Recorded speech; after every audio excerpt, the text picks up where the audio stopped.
Good morning students. इस वाले video में हम ये वाला क्वेश्चन करने वाले हैं जो कि मेरा परम्यूटेशन एंड कॉम्बिनेशन से है।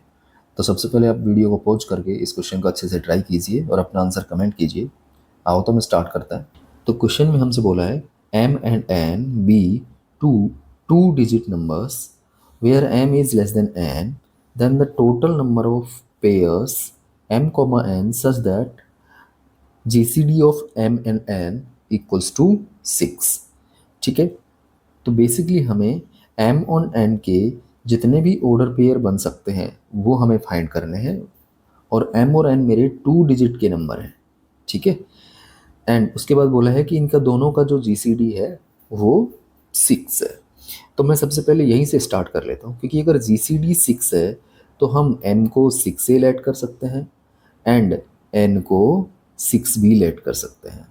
ये जो ए और बी होंगे, अगर GCD 6 है तो ए और बी मेरे कोप्राइम हो जाएंगे। ठीक है,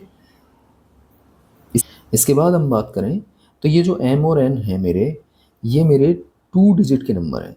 इट मीन्स कहाँ से स्टार्ट होंगे, 10 से लेकर 99 के बीच में है।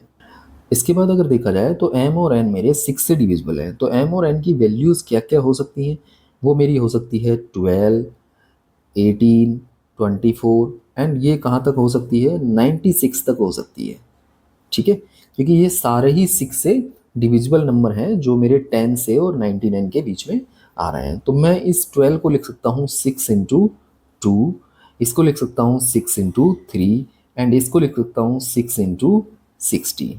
तो हम यहाँ से कह सकते हैं कि अगर एम और एन 12, 18, 24 में से हैं तो जो ए और बी मेरे होंगे वो मेरे क्या क्या हो सकते हैं, 2 हो सकता है, 3 हो सकता है, 4 हो सकता है एंड अप टू 16 तक हो सकता है। ठीक है, अब हमें एक एक केसेस लेना है और ए और बी को कोप्राइम करना है। उसके साथ में एम मेरा जो है वो लेस है एन से। तो यहाँ पर अगर एम लेस है एन से तो हम कह सकते हैं 6 से मेरा लेस होगा 6 बी से। ठीक है, क्योंकि एम मेरा 6 से है और एन मेरा 6 भी है। तो यहाँ से डायरेक्टली हम कह सकते हैं कि ए मेरा लेस होगा किससे, बी से। ठीक है, आगे हम केसेस बनाते हैं एंड इनको सॉल्व करते हैं। तो सबसे पहले मैं ए को अगर मैं 2 ले लूँ तो बी की वैल्यू क्या क्या हो सकती है। तो उसके लिए हमें ए को छोटा करना पड़ेगा बी से और ए और बी दोनों क्या होने चाहिए, को प्राइम होने चाहिए। ठीक है, तो बी मेरा 3 हो सकता है, 4 नहीं हो सकता, 5 हो सकता है, 6 नहीं हो सकता क्योंकि 2 का डिवाइड चला जाएगा, 7, 9, 11, 13, 15 ये सारी वैल्यूज़ हो सकता है। तो ये टोटल 7 वैल्यूज़ हैं हमारी। ठीक है, इसके बाद मैं करूँ बात, जब मेरा ए 3 हो तो हमें 3 से बड़ा नंबर ही लेना है और ऐसा नंबर लेना है जिसके अंदर 3 का डिवाइड ना जाए। तो वो 4 हो गया, 5 हो गया, 7 हो गया, 8 हो गया, 9 नहीं, 10, 11, 12 नहीं, 13, 14, 15 नहीं, 16। ठीक है, तो ये मेरी 9 वैल्यूज़ हो गई। Is it clear. इसके बाद अगर हम बात करें जब ए मेरा कितना हो, 4 हो, तो बी मेरा 4 से बड़ा लेना है, 5 हो सकता है, 6 नहीं हो सकता क्योंकि 4 और 6 में से एक 2 कॉमन आ जाएगा। तो फिर ये दोनों कोप्राइम नहीं रहेंगे और एम और एन का जीसीडी 6 नहीं रहेगा, फिर 12 हो जाएगा। ठीक है, तो इसके बाद मेरा 7 है, 8 भी नहीं हो सकता, 9, 10 भी नहीं हो सकता, 11, 12 नहीं,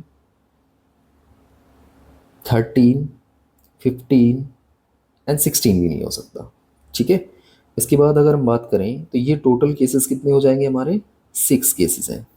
इसके बाद ए इक्वस टू मेरा 5 हो तो बी इक्वस टू 5 से बड़ा यानी 6 हो गया, 7 हो गया, 8 हो गया, 9 हो गया, 10 नहीं लेंगे क्योंकि 10 और 5 में से 5 कॉमन आ जाएगा, 11 होगा, 12, 13, 14 एंड 16, 15 भी नहीं होगा। तो ये टोटल मेरे बन रहे हैं 4, 8 एंड 9 केसेस। ठीक है, इसके बाद अगर हम बात करें ए इक्वस टू 6 के लिए तो बी की वैल्यू मेरी क्या क्या हो सकती है, 7 हो सकती है, 8 नहीं हो सकती, 6 और 8 में से 2 कॉमन आ जाएगा, 9 भी नहीं हो सकती, 10, 11 हो जाएगा, एंड फिर 12 नहीं हो सकता, 13 होगा, 14 नहीं, 15 भी नहीं होगा, ठीक है, और 16 भी नहीं होगा। तो ये टोटल हमारी कितनी वैल्यू हो जाएंगी, 3 वैल्यूज़ होंगी, ठीक है। इसके बाद अगर हम बात करें a इक्वस टू 7 के लिए, तो जो b की वैल्यू है मेरी ऐसी होनी चाहिए जिसमें 7 का डिवाइड ना जाए। तो वो हो जाएगा हमारा 8, 9, 10, 11, 12 एंड 13 एंड 14 नहीं ले सकते हम, क्योंकि 14 और 7 में से कॉमन आ जाएगा 7, देन 15 एंड 16। तो ये टोटल हमारे हो गए 3, 6 एंड 2, 8 केसेस, ठीक है। एंड इसके बाद जब मैं a इक्वस टू 8 लूँगा तो b की वैल्यू मेरी क्या हो सकती है, b की वैल्यू हमारी 9 हो सकती है, 10 नहीं हो सकती, 8 और 10 में से 2 कॉमन रहेगा, 11, 12 नहीं हो सकता, 13, 14 भी नहीं हो सकता, तो 15 एंड 16 भी नहीं हो सकता। तो ये 4 वैल्यूज़ हो गई।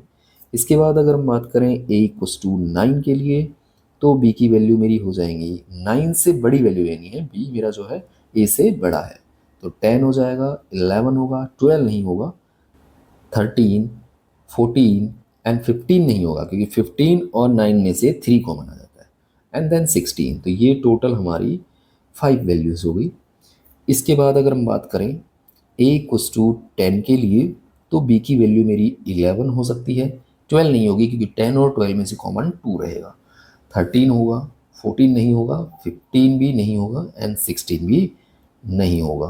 तो ये हमारी 2 वैल्यूज़ हो गई, ठीक है। a इक्वस टू 11 के लिए बात करें तो b इक्वस टू मेरा हो जाएगा 12, 13, 14, 15 एंड 16, क्योंकि किसी में भी 11 का डिवाइड नहीं जाता है या 11 के फैक्टर का डिवाइड नहीं जाता है।